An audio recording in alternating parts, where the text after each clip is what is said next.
kawawa. Putang ina, tatlo.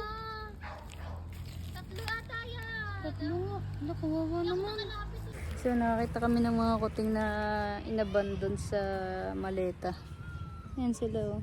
Tatlo. Parang wala pa tong isang buwan. Itong mga kuting na yan oh. Hindi namin kayang iwan dito. Oh, ano naman sila. Oh, lalagyan niya. Tatanggalin natin yung mga muta. Tatanggalin natin yung muta.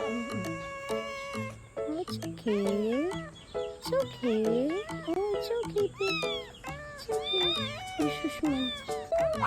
Hello, I'm so sorry. Oh, ito na, ipapadilatin kita ha. Padilatin kita.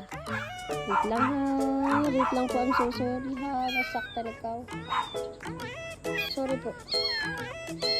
Okay. Ito ang bayat ko. Diyos ko. Ko. Hello, babe. Hello, babe. Opo, hayaan mo po siya. Hayaan mo po siya. Kailangan po yan. Nakakulong eh. Kasi ano po eh. Nakakawala po sila eh.